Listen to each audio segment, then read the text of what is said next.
Hello, everybody. My name is Eddie Laporte. I'm the Executive Director of the New Jersey Office of Faith-Based Initiatives. And this webinar will focus on our Social Innovation Grant.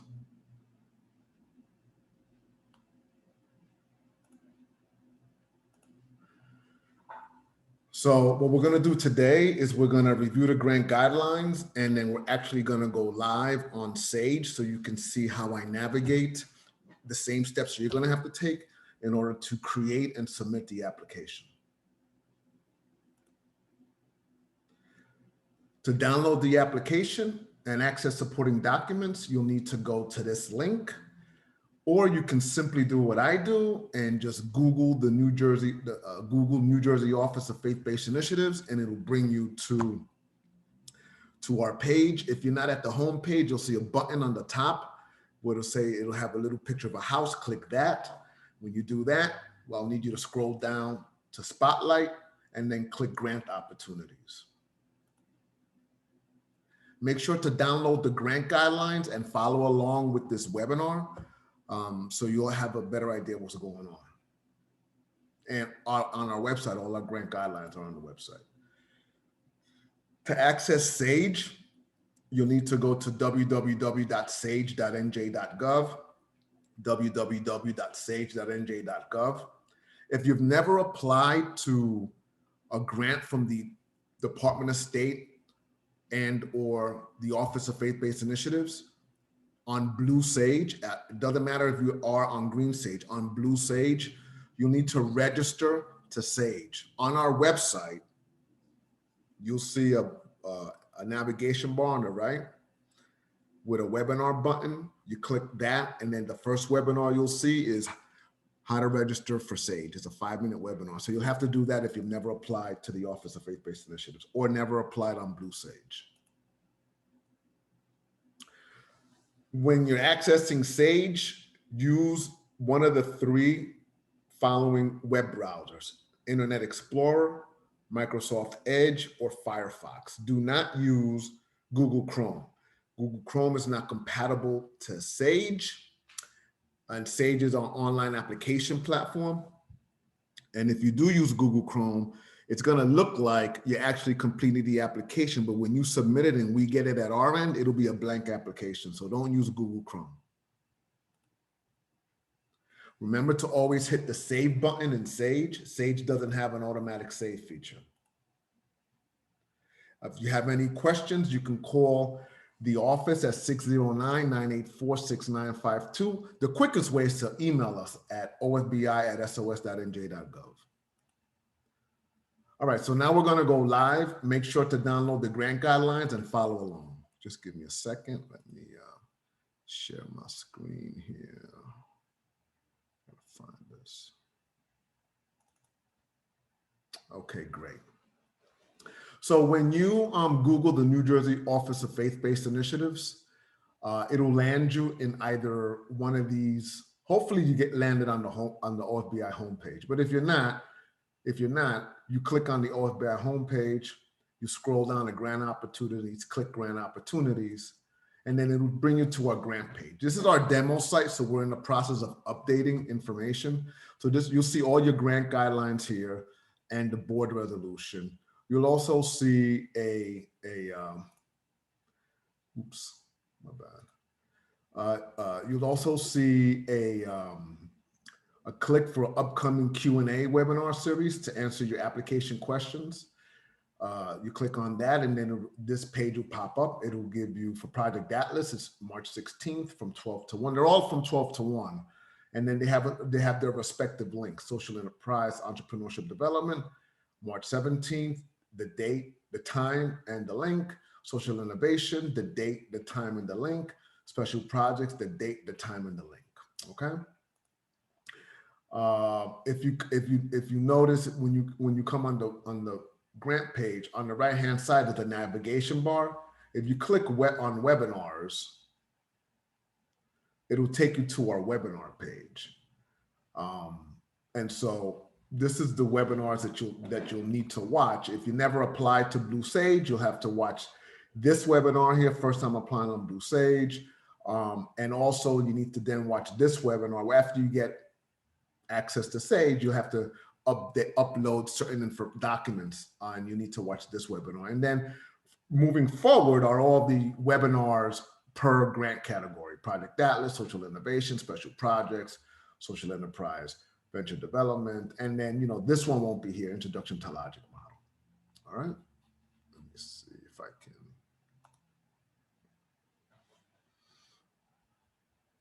Trying to go back. It probably won't let me. Did it? Yes, it did. Okay, great. All right. All right. So we're talking about social innovation. This is the board resolution that you're going to have to upload if you're applying for social innovation. All right. When you click on social innovation guidelines, this is the guidelines that will pop up. So I'm just going to go over this really quickly. So the organization applying for social innovation grant can only apply for one funding category under social innovation, right? Organizations applying for a social innovation grant can also apply for one funding category under special projects. So the max so that's kind of self-explanatory. The application due date is May 21st, 2021 at 4:59 p.m. Eligibility criterias, you must be a nonprofit, faith and or community-based organization serving low-income residents.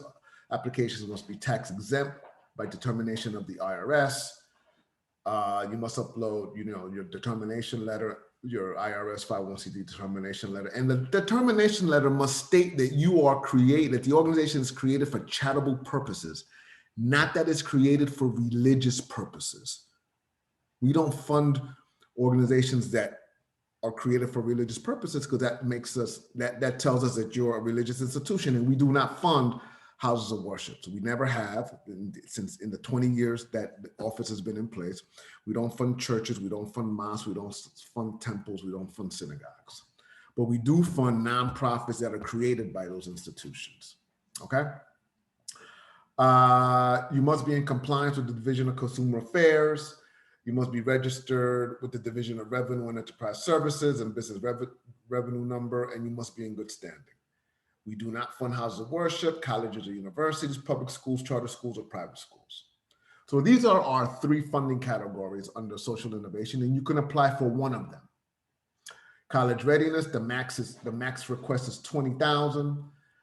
Youth entrepreneurship, the total award for college readiness is $140,000. Youth entrepreneurship, the max request is $20,000.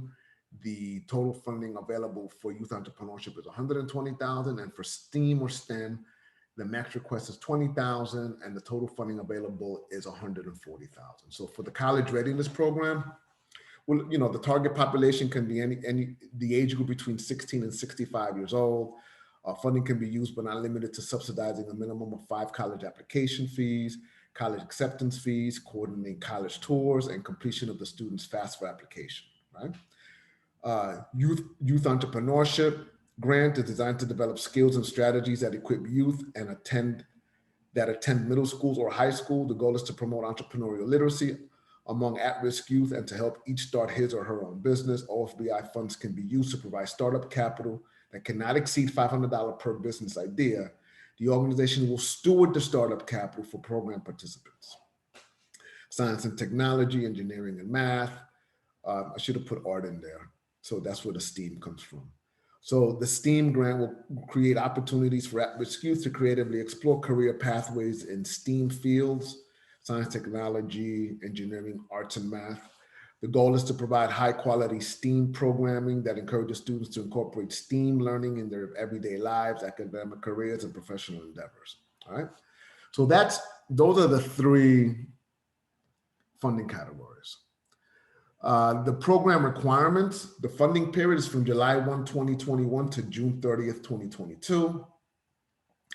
The due date is May 21st, 4:59 p.m. In order to be considered for funding, you need to score a 70 or higher. Applicants that score 69 or lower will not be considered for funding.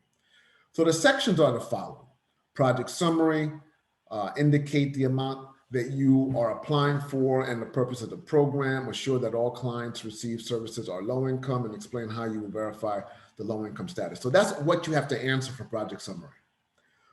for the section on the organizational capacity, we're asking you to answer these 3 bullets. Provide a brief history of the organization, provide a brief description of the makeup of the board of directors, how many times are they scheduled to meet, and how many times did they meet in 2020. Provide a description of the staff associated with the program and what are their roles. On the statement of need, you need to answer this bullet. Indicate which surveys, needs assessments were used to inform the organization that the program it is applying for is needed in the community. That's big. And then you have your scoring matrix on the right-hand side. Statement of collaboration. Describe who are the 3 collaborating partners and how will the partnership impact the organization's ability to implement proposed project. We are not asking you to upload support letters because we're in COVID and it's going to be a challenge to try to get those support letters. So in the application, you'll have an opportunity to indicate who are your 3 collaborating partners. Then it's the project design section. Provide a detailed description of the project, who, what, where, when, and why. That's all you have to answer. And that's 20 points. That's a big one. Target population. Describe the population that the organization plans to provide services to, gender, income, education status, etc. Goals and objectives section. Indicate the goals and objectives associated with the project. Evaluation, how are you going to evaluate the success of the program? Then you have, and then the budget section is you'll need to complete all budget forms in Sage, and I'll show you how to do that. You can use, these are not mandatory expenditures, but if you want to, you can put $2,000 of the grant funds can be used for purchase of technology. If you got to upgrade your technology, if you're still going to be doing virtual, or you're going to do a hybrid thing and you need to update your technology, maybe get Wi-Fi, stuff like that. Up to $1,500 of the grant can be used for administrative costs. And I'll show you where that goes. Up to $1,000 of the grant can be used for staff development. I think that's important. And up to 85% of the grant funds can be used for personnel, right? And then under required appendices, you need to upload your board resolution. The language down here talks about non-discrimination by religious organizations, recognition of cultural sensitivity, reporting requirements, and the like. This is standard language in all of our grants, right? The board resolution looks like this. It's a PDF, it's fillable. Just follow what it's asking you to do here. This part is fillable as well. The executive director and the board chair are the only 2 people that can sign off on the contract. And then this section is for the secretary of the board to complete, and then he or she will print their name, and the printing of the name by checking this box indicates that all parties agree that the printed name will suffice as a signature page because it's challenging in these times under COVID. All right. So now we're going to go live. So now that we're going live, if you register for Sage, or if you got your username and password, if you were a past grantee and you're applying, then you insert your username and password in here, and you click login.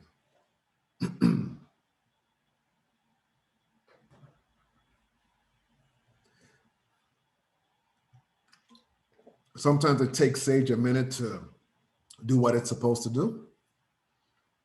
So when you get to this page, a My Task page, you'll see the name of the person, the username of the person up here.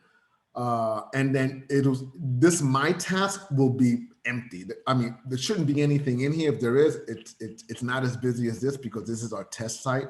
But when you get to this page, to the My Task page, the first thing we want you to do is scroll down to view available opportunities and click View Opportunities. And then when you get to the Opportunities page, expand the drop-down box and choose NJ Sage _DOS for Department of State. And in the document instant text box, type in social innovation and click filter.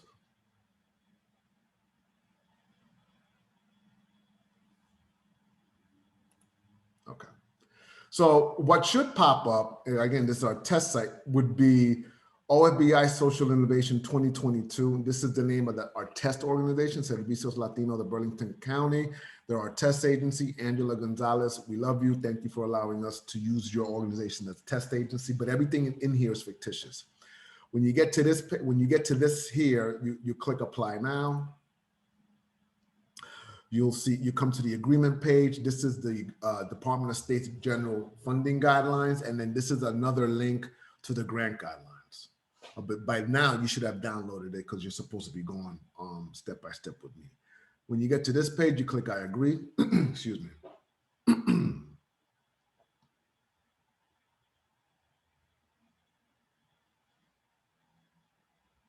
And then you're in the application page.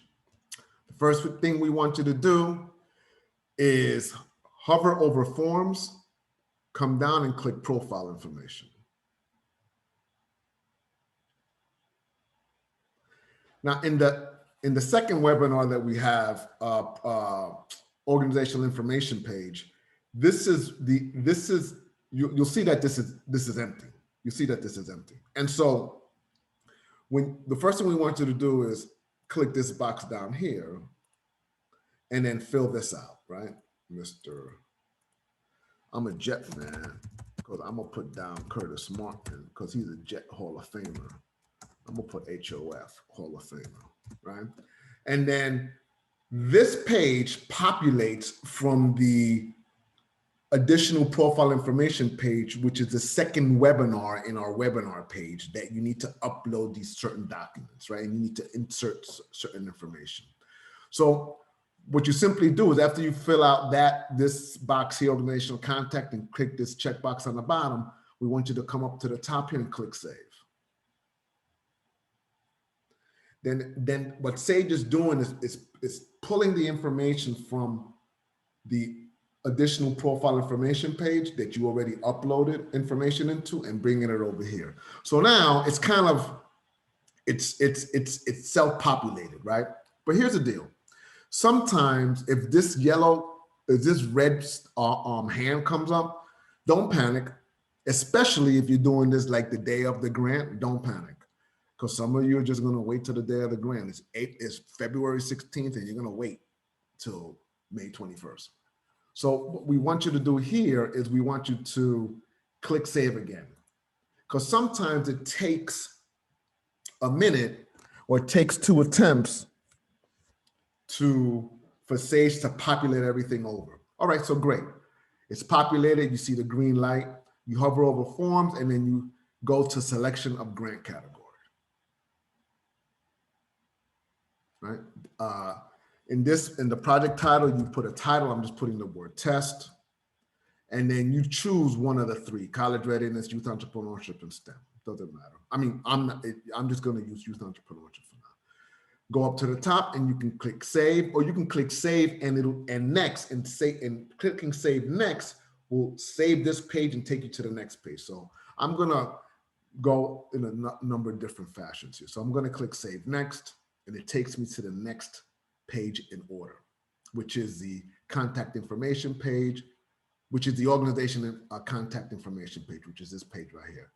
So this information will be populated, right? But you still have to fill out this section down here, and you must fill out any text box with an asterisk. So I'm gonna populate Curtis Martin. The organization name is the Jets, right? The address is 123 Jets Way. They're in East Rutherford. You got to put the state, the zip, the phone number, the fax. We're not asking you for a fax, and I don't even know who faxes anymore, but we're not asking for a web page, but if you have one, you can put it in. Then for the project director, you can put in, we're going to put in Ms. Jennifer Lopez, right? And her address is 123 J Rod Road. And I think they're in Miami. Let me see if they're in Miami, Florida, right? There we go. Zip code is, I don't know, 12345. The telephone number, you just got to put 123, 123, 123, 124. The email is, you got to put in an email. And then for the chief financial officer, you're going to put in, well, I'm going to put in Mrs. Mo Money, right? There's a telephone number already there. You got to put in an email. And then what we want to get a sense here is what's your agency-wide budget, right? So I'm going to put $1 million, right? Wait a second, that's $100 million.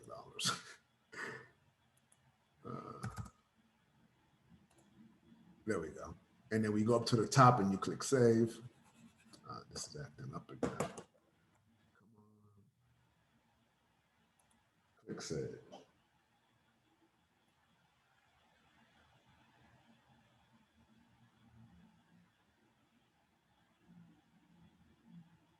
And then you see the green light saying everything has been saved. And then you can go to forms menu and go to the next. Now, after you do the first 3 pages, you can do the application in any order you want. But for test purposes, I like to go in order. So then you go to project summary, right? And so this is where you're going to need the grant guidelines, because there's no information on this page that tells you what we're asking of you in this section. So you need to go to the grant guidelines, the section that's called application requirements, and answer the 2 bullets that are there. I'm not going to repeat myself because I already did that earlier in the webinar. So for test purposes, I'm just going to put test, and I'm going to go to save and click save next. And it's going to take me to the next page in the order, which is organizational capacity. Again, you're going to have to read the grant guidelines to answer the 3 bullets that are in the grant guidelines. For test purposes, I'm just putting the word test here, and I am going to hit save.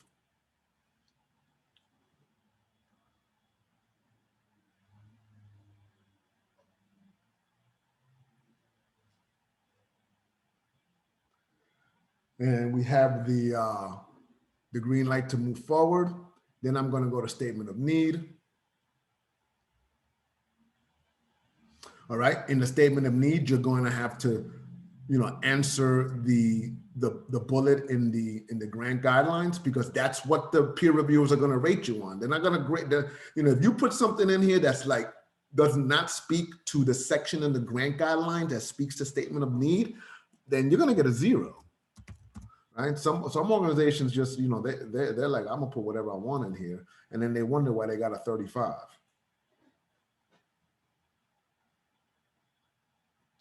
out of 100. All right, so now we're in the section of the statement of collaboration, right? So we're gonna need you to upload 3 statements of collaboration. So what you're gonna do is I'm gonna put test 1, which is the first organization. And in this test, and in this box, you're going to summarize what that collaborative relationship is as it relates to the grant that you're applying for from OFBI. Then you come up to the top and you click save.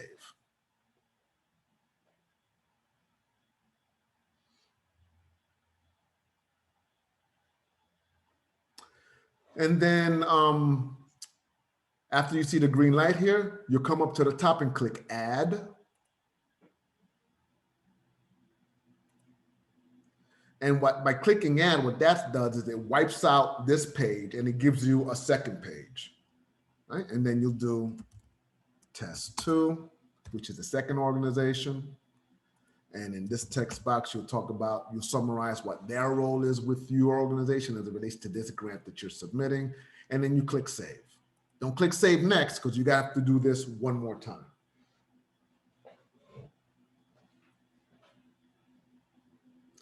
And then you will go up to the top and you click add. It'll wipe this out, and then you'll do your third organization, test 3. And in the text box down here, you'll write the summary of what that third organization is going to do with you as it relates to this grant that you're applying for. And you go up to the top and you click save.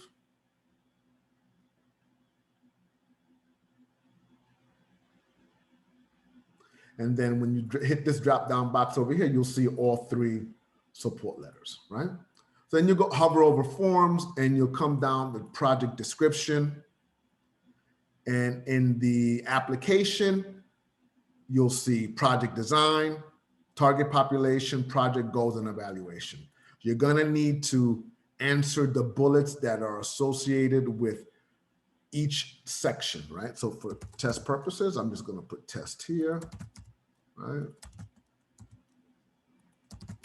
And then you come up to the top and you can click save next, because it'll save this page and it'll take you to the next page in the order.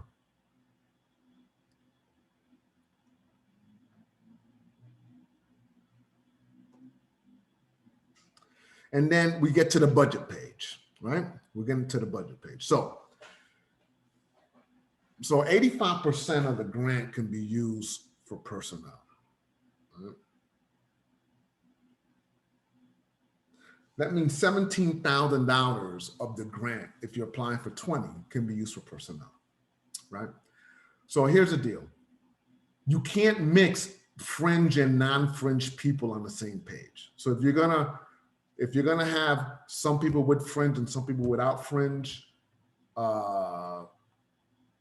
you're gonna have to do this. So let's say we'll do the fringe people first, right? We'll do, I'm just gonna put one in here, but your accounting will tell you, what your accountant fills out the fringe benefits breakdown, right? And I'm just gonna say position is, I don't know, coordinator, salary, staff name is me, right? Another hat I gotta wear. The salary is, let's say the person makes $35,000, let's just say. Standard weekly hours of 35 hours. And so the weekly hours on this project, let's say it's 10 hours. And so let's say you're gonna charge the grant $10,000, right? To cover Humi's salary. Then you go up to the top and you click save.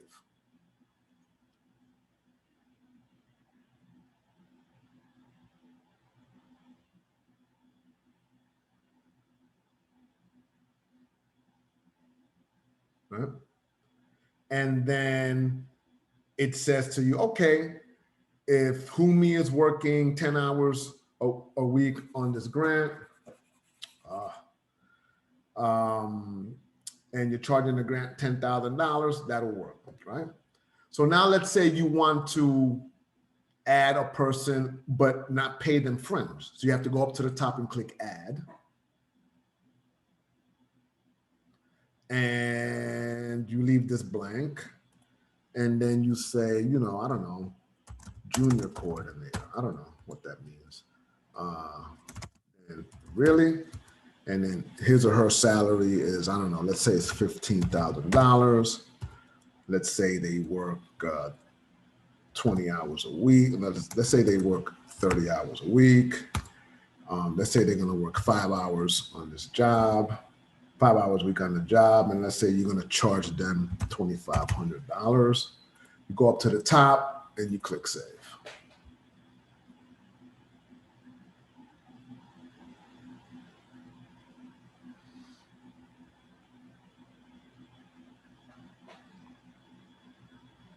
So that's perfect, right? So it takes the $2,500. So you did 10 on the one and $2,500 on this one. That gives you 25. That gives you $12,500 out of the 20. Wait a second. Oh boy. That gives you a balance of $7,500, right? So then you go to forms and you go to, because you did personnel, let's say, you don't need any consultants, so you can skip that. If you need consultants, you can fill that out. So let's say you need a consultant, let's just say. So let's say in this text box, you're gonna write the description of consultant services to be provided. Let's say a fund developer, right? Basis of estimate, I don't know, 4 grants, 1 grant per quarter, total 4 grants a year. $1,000 each, right? So that comes out to $4,000, and you're going to charge the grant $4,000, right? So that leaves you with a balance of $3,500. You go up to the top, you click save. I'm just doing this to give you. Oh, my bad. You see this thing here? You got to click yes. It's going to give me a red flag because I didn't do that. Okay. This you gotta, if you're gonna fill out the consultant page, you gotta click do consultant services demonstrate a true employer non-employee relationship, meaning that an employee can't be a consultant, right? You go up to the top, you click save, you click that yes, it demonstrates a true employer non-employee relationship.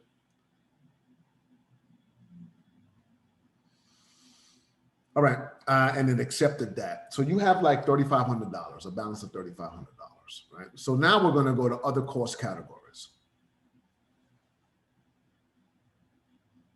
So when you come to other cost categories, right?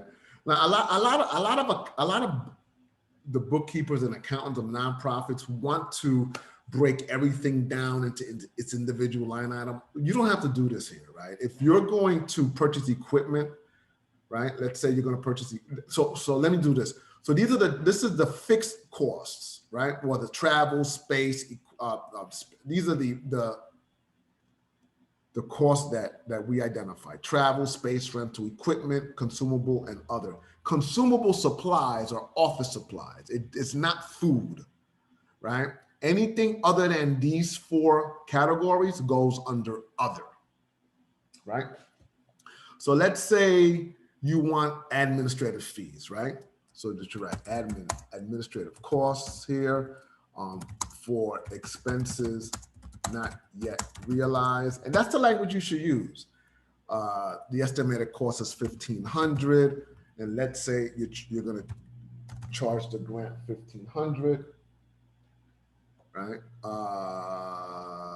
Then that gives you a balance of $2,000. Then let's say you want to, I don't know, get some meals, after school snacks.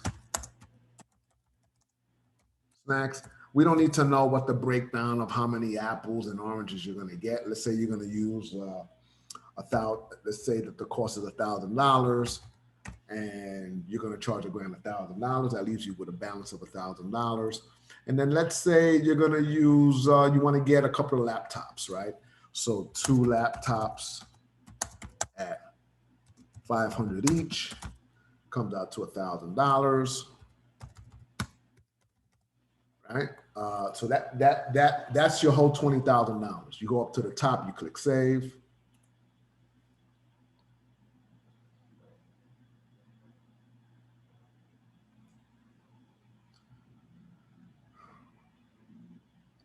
Everything is accepted. You hover over forms and you go to overall budget.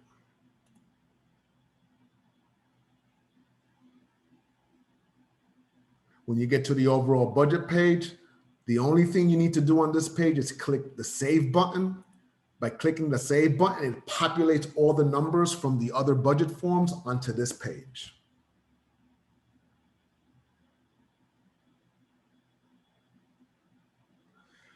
I'm over by $800. Okay, so that means I got to take, because the grant is for $20,000. So what you want to then do is you want to, you got to take $800 from somewhere. So I'm going to go back to other cost categories, and I'm just going to subtract $800 from one of the line items. Let's say, yeah, let's say here. Let's say, I'm gonna say $600 here and $600 here. That'll be $600. That's the $800. So Sage says, okay, so the actual cost for the laptops is $1,000, $500 each. You're going to charge a grant $600. So Sage assumes that the other $400 is going to come from some other funding source, okay, in the organization. So you click save.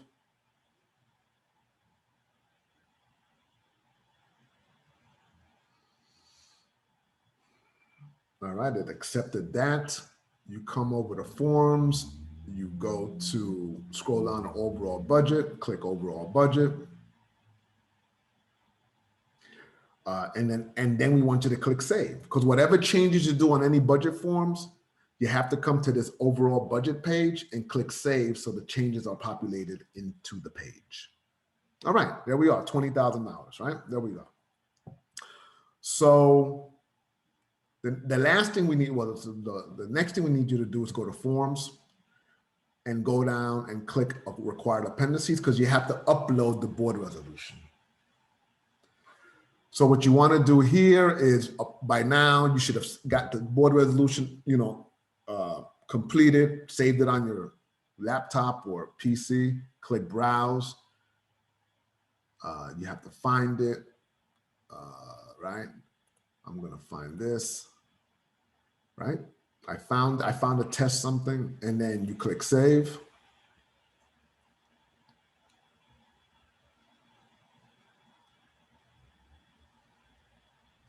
And it accepted it. So you don't see, if you scroll through this and you don't see any hands, like the red hands, that means that everything has been submitted properly. If you see a red hand somewhere, you're gonna have to go in there and fix it, right? Then to submit it, you hover over status change, and under application submitted, you click apply status. You get to the agreement page, you click I agree.